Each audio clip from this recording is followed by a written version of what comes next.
Okay. Shall we try this one more time? I hope you guys can actually hear this time. And my apologies to those of you that had to watch me sit there talking with absolutely no audio. That was no bueno. So let's go ahead and try this one more time, you guys. We'll keep it short and sweet. Number one, you'll have to excuse my appearance. It was a long day, and I had 14 minutes for some intense exercise, so that's what I used. I just got done, and thankfully you only have to look at me, and you're not anywhere near because it's not good. So I wanted to start today. I do have a question that somebody submitted that I want to get to, but I wanted to start today by just talking a little bit about something that I don't feel like gets talked about enough in health and fitness, and especially as it relates to people like all of you that are super busy, working professionals. I had a situation semi-recently that I actually see more than you'd think. And this was a situation where I had a client where we had dialed in the exercise. She was coming in here 4 times a week. That's a lot. And in addition to that, I knew that we had the diet plan dialed in. That was totally on point and ready to rock. And so we had those 2 things in place. And after 4 weeks of having those 2 things in place, just nothing, absolutely nothing relative to weight loss. And she was obviously very frustrated. That's something that is absolutely miserable when you're working your butt off. And you're doing things that maybe you don't want to do diet wise, and you're coming in here and getting your butt kicked 4 times a week. 4 weeks in, no results. This is something that actually happens more often than you think. And as I said, it just doesn't get talked about enough. You guys will hear me talk about often in here the fact that I am always about trying to integrate all of this stuff together, right? So we've got health and fitness, and we've got the diet, and we've got life. And if you bring all of that into the same circle and start exploring all of it together, when you get stuck, you'll start to figure some things out that can help move you on your way. So in this case, anytime that happens, the first thing that I'm going to do is examine what we've been doing from a diet and an exercise standpoint. But I knew I was extremely comfortable that we were in the right place with the diet and the exercise. So we took some time to really dig in on the other things that were happening in her life. And in this case, the first thing that we looked at was sleep. And she was sleeping like 4 to 5 hours a night. And I'm not talking about like the Donald Trump, I sleep 4 hours a night and I feel amazing. I don't know how that's possible, but for some people, I guess it is. It was, I sleep 4 to 5 hours a night and I feel like crap and I'm tired all day long. So that was one issue. And it is an issue for any of you that are trying, no matter what your goals are from a health and fitness standpoint, whether you're trying to lose weight or whether you're trying to build muscle or whether you're trying to maintain muscle. It doesn't matter what the objective is. Sleep is huge. Relative to weight loss, you actually burn a lot of fat when you're sleeping. So the longer you sleep, your body's going to burn a lot of fat during that period of time. So, okay, now hang on. Before I go on here, I'm assuming that we have audio. Can you guys hear me? Let me know if you can hear me, people. We did one just before where the audio was apparently not working. So, anywho, when and relative. All right, thank you, Eric, my man. Relative to building muscle, your muscles are recovering big time while you're sleeping. So if you're sleeping 4 to 5 hours a night, there's a really good chance that you're going to be constantly sore and actually in, probably a pretty good place to find yourself injured before too long. So I don't recommend sleep deprivation unless you're like a Navy SEAL Buds candidate or something.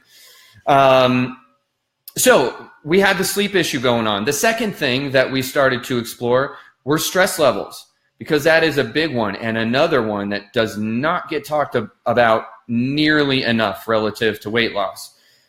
Stress is an absolute killer if you're trying to lose weight, because it elevates your cortisol levels, and your body goes into a little bit of an emergency mode where it starts to hang on to fat. And let me tell you something, your body does not know where the stress is coming from either.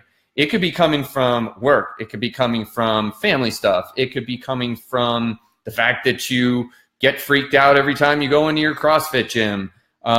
It could be finances. It doesn't matter what it is. Your body does not care, and it doesn't recognize where the stress is coming from. It just knows that it's stressed out, and it goes into preservation mode.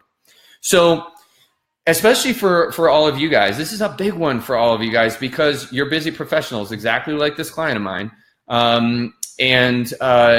When your stress levels are high, we can't always remove all of the pieces that are causing the stress, right? I mean, not all of us can just walk out of our jobs. Not all of us can just, shut the door on our family. Not all of us can just completely ignore our finances. We can't always get rid of that, but what we can do is work on it. And in addition to that, one of the ways that I like to work on it is to create situations where you're de-stressing.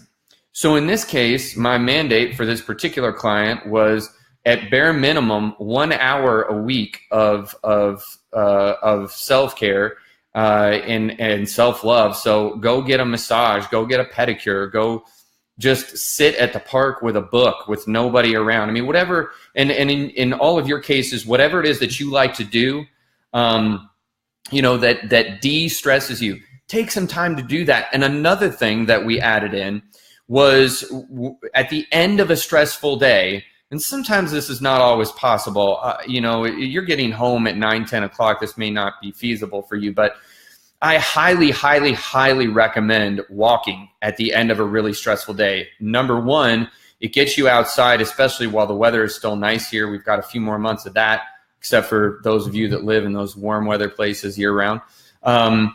Get outside and walk. First of all, you get outside, you enjoy the nature. If it's still daylight, you get a little bit of vitamin D. It is a total de-stressor, and you're not going to work yourself too hard. You get a chance to kind of shed that stuff from your mind. So we took just the sleep and the stress. We dealt with those. I did nothing to change the diet and the exercise program. And when we let that roll for about 3 weeks, we went ahead and had her jump on the scale again, and bada bing, bada boom, there it was, 2.5 to 3 pounds per week within that 3-week span, with no changes to the diet and no changes to the exercise. So just understand that while, relative to diet and exercise, you're going to hear it all day long, you guys. It's going to be, oh, get your diet right. Oh, do hit cardio and do all this other stuff, exercise wise. I'm not saying that it's not important, but when that's not working, you've got to be willing to take a look at the other areas of your life to see what else might not be working towards your weight loss goals or your overall health and fitness goals, whatever they might be. So I hope that's helpful for you guys. I had a question from somebody earlier today relative to timing of carb intake, and I'm gonna kind of address that sort of generally. That's a subject that's really subjective, based on what your goals are and based on what you're doing from a diet standpoint. You've all probably heard me talk about it enough to know that I do not believe in like one supreme diet. I don't believe in one supreme approach. I believe that everybody's different. So my answer is going to be a little bit generalized, but I think that you can apply it no matter where you are, relative to the diet that you choose or the diet that works for you. So when it comes to timing of carbohydrates, to me, there are really only there's one major non-negotiable, and you can add a second one in there. The major non-negotiable relative to carb timing is at post-workout. you've got about 30 minutes up to an hour and a half, depending on the study that you pay attention to, where your body is way more receptive to nutrients. And in addition to that, during that period of time, you've got a golden opportunity to replenish your glycogen store. So during exercise, especially intense exercise, you're depleting your glycogen stores. And when those babies are depleted, for those of you that finish a workout and just like down 20 grams of a protein shake, you might find yourself getting to the next intense workout and being super flat, or, you know, just feeling like you don't have it that day. And it's likely that that's because you didn't do anything to replenish your glycogen stores. Protein's not going to do anything to help you there. So the glycogen stores are going to come into play when you're, especially when you're in intense physical activity. So let's just say, for example, and this is applicable no matter where you are relative to your carb intake. So even for those of you that like to take an extremely low carb position, like the keto diet or the Atkins diet, or even, you know, paleo and primal can fall into that category depending on, you know, what you're doing there. If you're in any of those situations, I would highly recommend saving your carb intake for immediately post-workout. That's where it's going to be most beneficial for you, especially if you're in a low carb situation. If you don't pay a whole lot of attention to the amount of carbs that you eat, you still need to be getting carbs within, I like to do it within 30 to 45 minutes post-exercise, just to make sure that you get it in there and replenish those glycogen stores. And what that's going to do for you is not just support the workout that you just did, but it's also going to support a workout that you're going to do in the future because you've replenished those glycogen stores. So you'll show up to that next workout with a whole lot more energy than you would have had if you would have just downed that, 20 grams of protein. The other thing that I'm going to say relative to carb intake, and again, this is dependent on how many carbs you're taking in every day. If you have the bandwidth and you're counting your macros, and you've got the bandwidth to throw some carbs in prior to exercise, I like to do that prior to an intense exercise session, especially an intense weightlifting session or CrossFit session, something like that. I like a small amount of quick absorbing carbs about 30 to 45 minutes prior to exercise.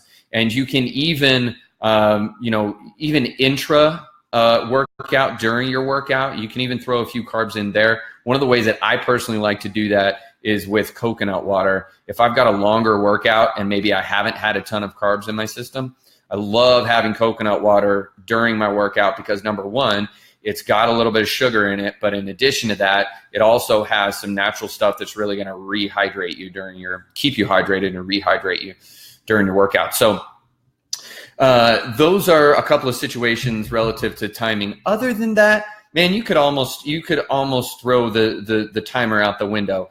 One of the things that's been really popular to talk about in the past, and this is even like really, really recently, or I should say up to really, really recently, there's been this deal where it's like, oh, don't eat carbs within 4 hours of going to bed or you're going to be fat. And while thanks, Grey Wing. So here's the deal. I'm not going to recommend that you go get like 2 pounds of pasta and pound it in your mouth right before you go to sleep. Probably not a real good idea for a number of different reasons. But relative to the timing of eating, we've recently started to find out in the health and fitness industry that it's nowhere near as important as we thought it was. And so if carbs are a part of your everyday life, and you're not counting macros and stuff like that, I wouldn't really get yourself too stressed out about carbohydrates, within 4 hours of going to sleep or something like that. I would be a little bit more concerned when we're talking carbs before bed. What I would keep an eye on if I were you, especially refined sugar. It's an awfully popular habit for people to do like ice cream after dinner, like 30 minutes to an hour before bed. That I really wouldn't recommend. That's not a good idea, because your body is not going to be able to do anything with that sugar that you just put in there, and you can guess where it's going to go. It's not going to replenish your glycogen stores. I can tell you that. So that's just where I'd be careful. I would be careful with the refined sugar. Other than that, timing of carbohydrates, in my opinion, you can kind of have them when you want them and or you need them. And the other thing that I want to tell you too, guys, keep in mind and remember, don't get too freakish about like, being exact and on point. And when you read something relative to the timing of carbohydrates, don't automatically assume that it's going to apply to your body exactly the same way. You've got to spend a little bit of time doing your own research and your own recon to figure out how it works for you.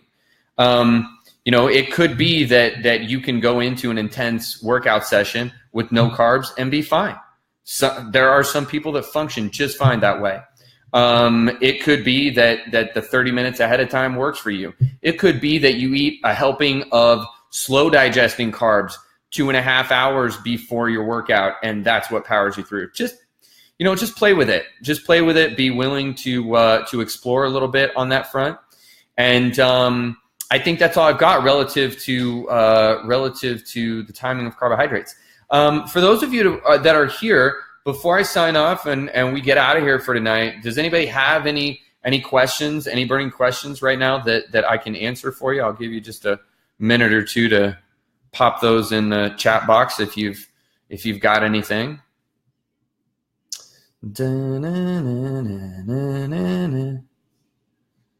Okay. All right. I think we're good. Hey guys, thanks for tuning in. I'm super glad that we got to kind of revamp this and get it going again. And we'll start doing this once a week. So as we go forward, I hope that you guys have additional questions. Hope that you bring me those things that you need some help with or have questions about. I'm more than happy to answer any of them for you. And in the meantime, if I can support you in any way, as always, please reach out and let me know. And I'll look forward to seeing you guys in the group. Talk to you soon.